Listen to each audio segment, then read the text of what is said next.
This is I Only Touch Greatness Remix. Scan the code and follow. Check this out, man. My name is Richie Rich, man. I'm from the Bay Area, man, specifically from deep East Oakland. You know what I'm talking about? And I don't fuck with lateness. I only touch greatness. Right. Made me a West Coast to the death. Made me want to drive. Made me want to go all the way to Snoop's place where he's from, LBC, to just see it. Like, yeah, that's how it's supposed to be, man. They supposed to make it lit. This is that cannabis brand I was telling you about. So see, this is the purple cake batter. So if you ever in Canada and a broad open her purse and you see one of these jars in her purse, you might want to steal it. You feel me? She might be one. She might be one of your ladies.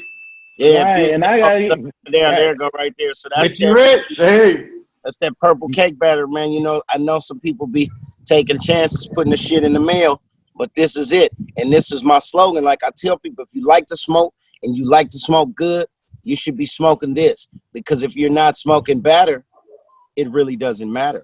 Hey, yes, sir. And I'm from KC too. I'm from KC too. Like, you from KC? Yeah, KC Mo.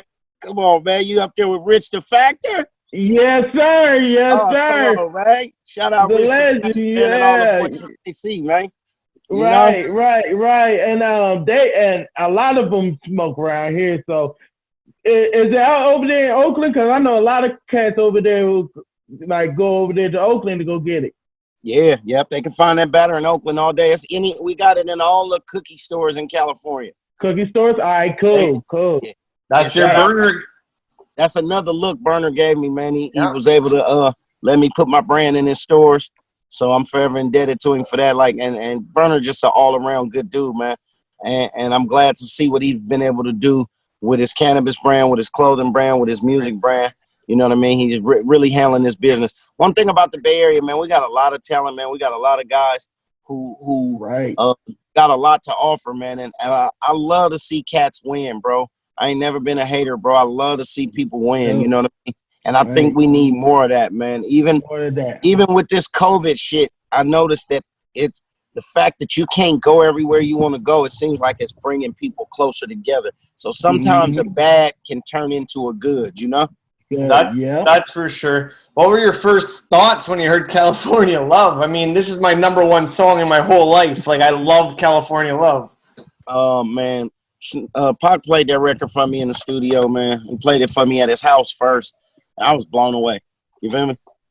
That in the remix with Roger Troutman?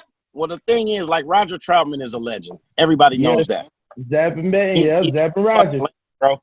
So for Pac to get a record like that and what he did with it, you know, even what they did with the visual, California Love is a big song, bro. It's a big song, you know? And they flipped it too with Woman to Woman from an old rock song. Right. And they made it golden. Right. Hell yeah. For real. And it was like another thing with like Snoop. You was talking about Snoop. Like how's it like with Snoop? Yeah, you got Snoop on the green room, the grow room. Higher. The grow room. Yeah, excuse me. Yeah, the grow room, man, and that is tough. Him and Mozzy together. I never heard him and Mozzy on the same track. Well, you know what's crazy? I sent the record to Snoop. He murdered it, sent it right back. And I was sitting there and I was listening to it. And Mozzy has always been like, when he first came out, the first record I heard on Mozzy was Blah Da Da. And I remember telling homeboys, I said, this little nigga on to something. You know, it wasn't so much like something you can hear the shit he was saying, but if you ever saw that video, if you ever look in his eyes on Blah Da Da, you could tell Mozzy was hungry, man. Yeah, you could tell that you could tell he was living the shit that he was talking. You know, so when I first heard that record, I told my nigga, I said, this little nigga, he on to something. And then he dropped his first album. And I was mentioned. Yeah, oh my God, that whole album, dude, everything on that motherfucker was dope. So I was saying to myself, I was like, damn, I want to get this nigga on a record, you know, but I didn't know him personally. I had seen him at the studio a few times, but I didn't know him personally. So I reached out via Instagram. I hit him up. I was like, hey, I got a record. I want you to put some bars on. He was like, send it to me. I sent it to him. And, you know, he's a busy dude. It took a little while for him to get it done. What happened was they called me back. It's a kid named Nano that works with Mozzy and his management team. And Nano hit me one day. It was like, hey, we've been busy as shit, but Mozzy say he gonna knock the record down as soon as he slow down. I was like, all right, it's good. Just tell him whenever. Ain't no rush, you know? So I remember when Nano called me back, he was like, Rich, send us the record again. We in the studio. I said, all right. So I sent him the record. Mozzy put his verse on it. And in my mind, at first I was like, okay, Snoop is a Crip. Mozzy is a Blood. Is this the right move? Is this, you know? And then I was talking to 4Rax. He said, man, you a OG, man.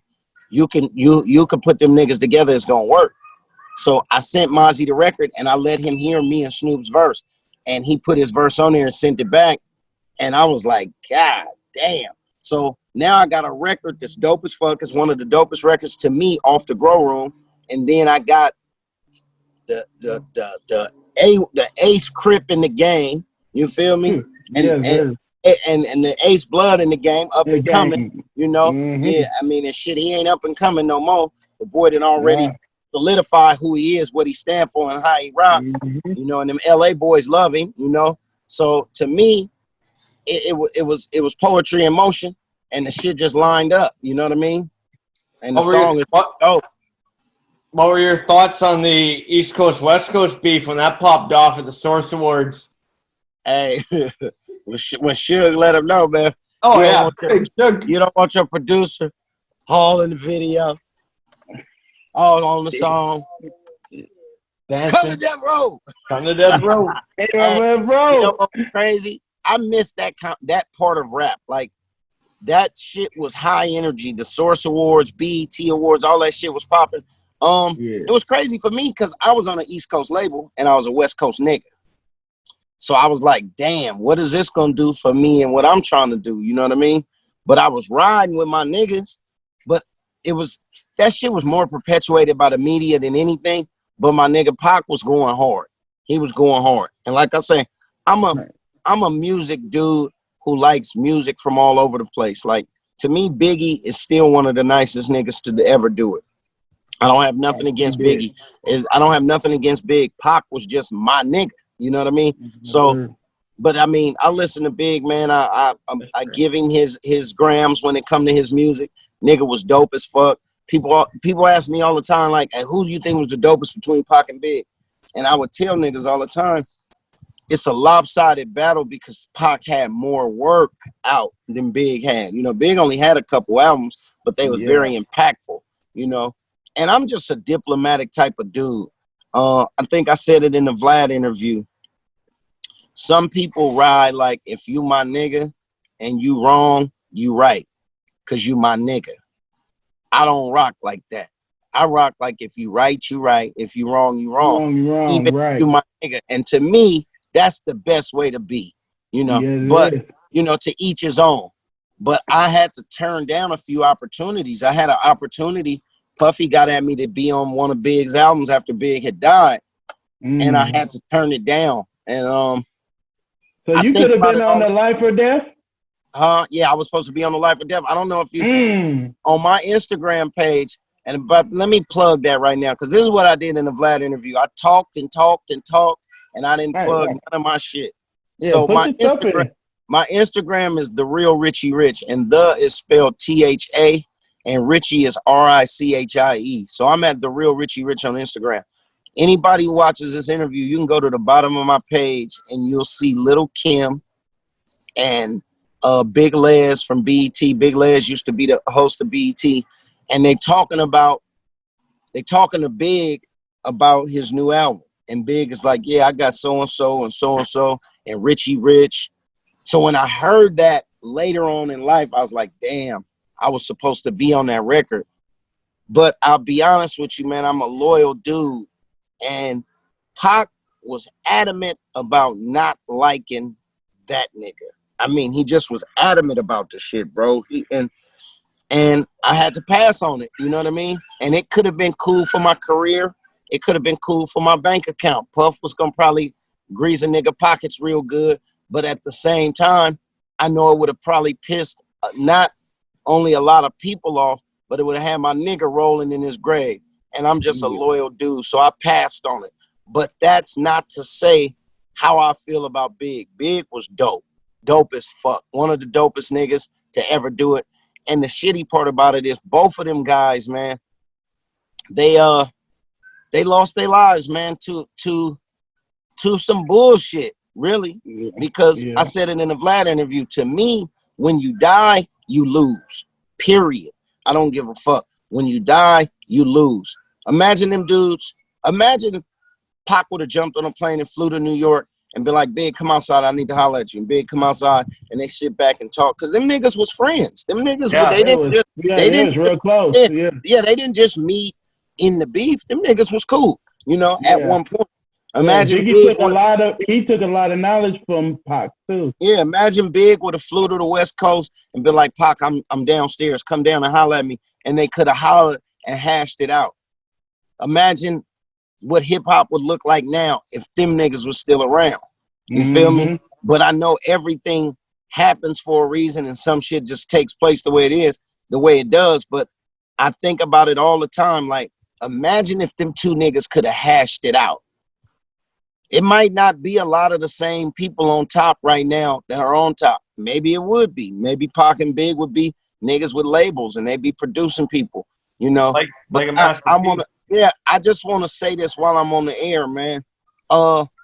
As a people, man, black people, white people, when I say as a people, we all human. As a people, it's better to hash it out, bruh. It really is. Because at the end of the day, two niggas get upset with each other. They both gonna prove a point. Boom, somebody gonna die. Maybe both of them gonna die. Then what? Everybody loses. Your family loses. The hip hop community loses. We all lost in that deal, bro. I don't give a fuck how you look at it. Some people sit there and be like, fuck that, Pac was rich. He didn't give a fuck about. But we all lost in that deal, bro.